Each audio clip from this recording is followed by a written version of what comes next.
বুঝতে পেরেছি তে আমি তোমার প্রতি এইরকম কেন ফিল করি। আমি আয়ুর বাবা মাকে বুঝিয়ে বলবো তোমাকে ছাড়া অন্য কাউকে বিয়ে করা আমার পক্ষে সম্ভব নয়। আমি শুধু তোমাকেই চাই। জাংকুকের বাবা মা এবং ছোট বোন জিমিন অন্য কান্ট্রিতে থাকে। তারা সেখানে বিজনেসের জন্য গিয়েছে। জিমিনও সেইখানেই পড়াশোনা কমপ্লিট করেছে।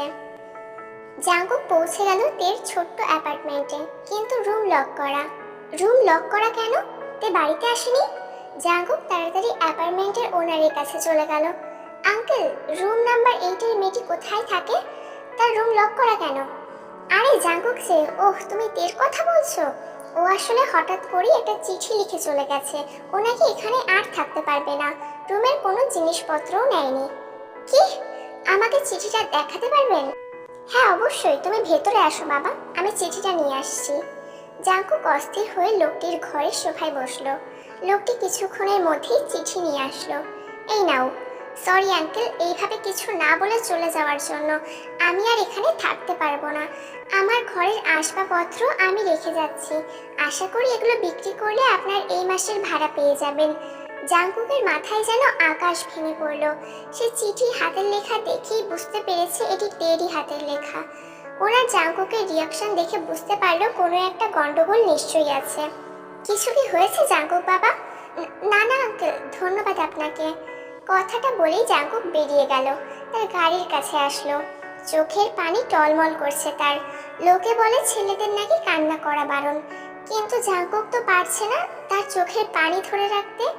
গাড়িতে বসে অঝরে কাঁদছে জাংকুক। কেন কেন চলে গেলে তুমিতে? মানছি মানছি তোমার প্রতি নিষ্ঠুর হয়েছি আমি, তাই বলে তুমি সব ছেড়ে এইভাবে চলে যাবে?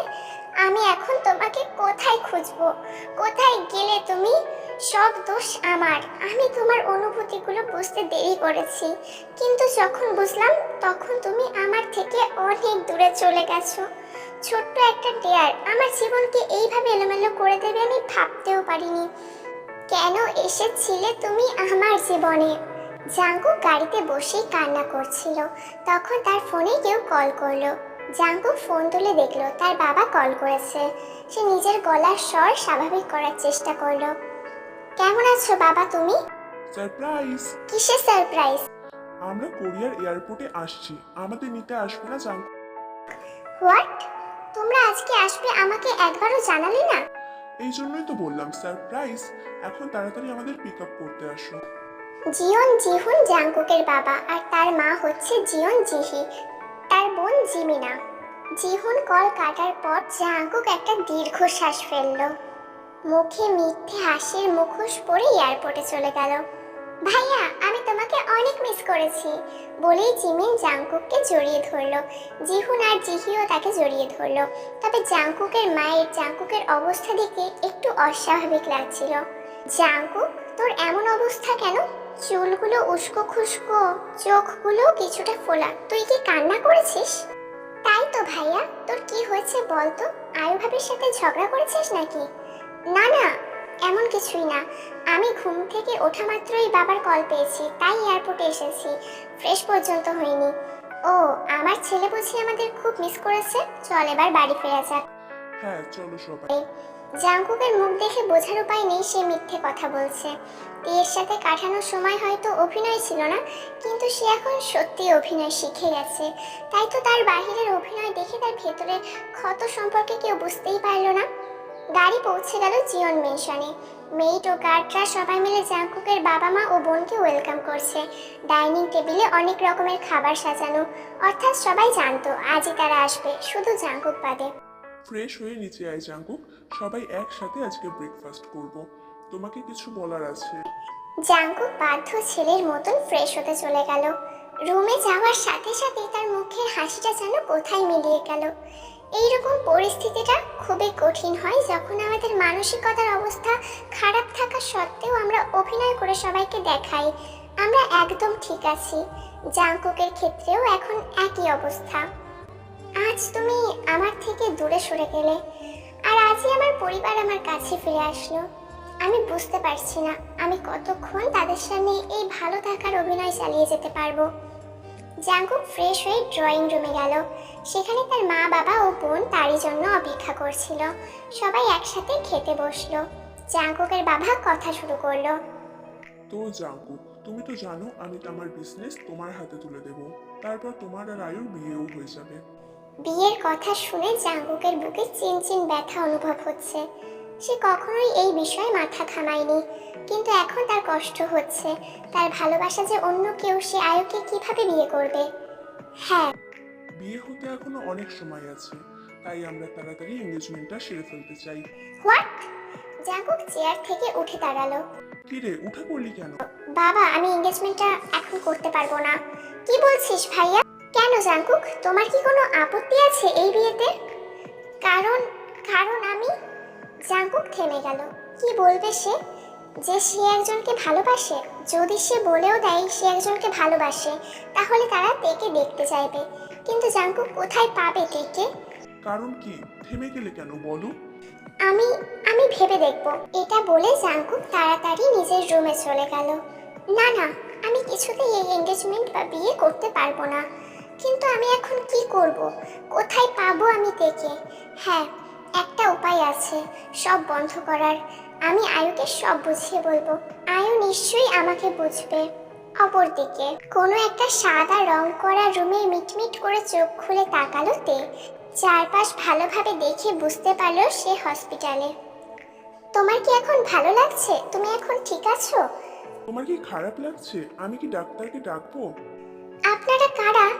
আমি বা এখানে কি করছি? আর আমি কে? তোমার কি কিছু মনে নেই মা? না, কে আমি? আমি এখানে কেন? আপনারাই বা কারা? আমি কিম নামজুন, তোমার বাবা। আর উনি হচ্ছেন তোমার মা, কিম সিয়কজিন। জিন নামজুনের কথা শুনে তার দিকে তাকালো, কিন্তু কিছুই বলল না। আপনারা কি আমার মা বাবা? যদি সত্যি আপনারা আমার মা বাবা হয়ে থাকেন, তবে বলুন না কি আমার পরিচয়? আমি এখানে কেন? আমার কিছু কেন মনে পড়ছে না? শান্ত হও মা, সব বলবো তোমাকে। কিন্তু তার আগে তোমার বিশ্রাম প্রয়োজন। আমরা বরং পরে আসবো, কেমন? এই কিছু না বলেই মাথা নাড়িয়ে শুয়ে পড়ল। জিন ও নামজুন বাইরে আসলো। হ্যাঁ গো, শুনছো? রিসর্টে যাবে? হ্যাঁ বলো। বলছিলাম ওকে আমাদের সাথে নিয়ে যাই প্লিজ। ওর মাঝে আমি কেমন যেন আমার মেয়েকে দেখতে পাচ্ছি। আমিও তাই ভাবছি। এইটুকু মেয়ের পেছনে এমন শত্রু পড়ে আছে। ওকে কিছুতেই একা ছাড়া যাবে না। এমনিতেই ওর কোনো স্মৃতিশক্তি নেই। ও তো ওর শত্রুদের চিনতেও পারবে না। তারা যদি আবার জানতে পারে ও বেঁচে আছে, তাহলে তাকে আর বাঁচতে দেবে না তারা।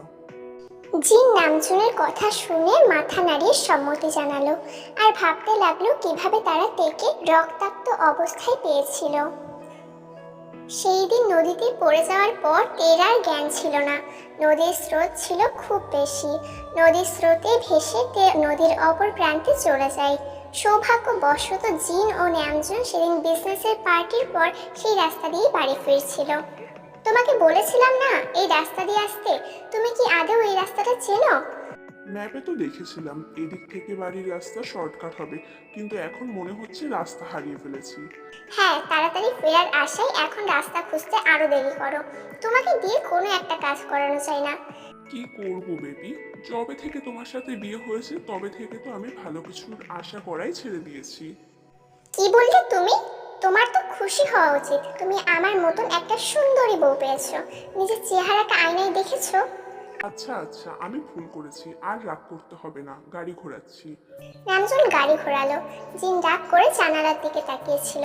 হঠাৎ তার কিছু চোখে পড়লো। এই জুন, গাড়ি থামাও তাড়াতাড়ি। নামজুন গাড়ি থামালো। কি হয়েছে আবার? দেখো, নদীর কিনারে ওটা কারো দেহ মনে হচ্ছে না? ন্যামজুন তাড়াতাড়ি জিনের সাথে গাড়ি থেকে বাইরে এলো। দেখতে পেল একটা মেয়ে রক্তাক্ত অবস্থায় পড়ে আছে। পেটে ছুরির আঘাতটা স্পষ্ট। ন্যামজুন তাড়াতাড়ি তের পালস চেক করলো। জিন, তাড়াতাড়ি ওকে ওঠাও, এখনো বেঁচে আছে। তারপর তারা মিলে তেকে হসপিটালে নিয়ে যায়। 1 ঘন্টা পর ডাক্তার অপারেশন থিয়েটার থেকে বেরিয়ে আসলো। ডাক্তার, মেয়েটা কেমন আছে? আপনারা সময় থাকতে ওকে নিয়ে এসেছিলেন বলে মেয়েটা এই যাত্রায় বেঁচে গিয়েছে। তবে শুধু পেটেই নয়, ওকে মাথায় শক্ত কিছু দিয়ে আঘাত করা হয়েছে। হতে পারে ওর জ্ঞান ফিরলেও পুরনো কিছুই মনে করতে পারবে না। আচ্ছা ঠিক আছে, আমরা ওকে কবে নিয়ে যেতে পারবো?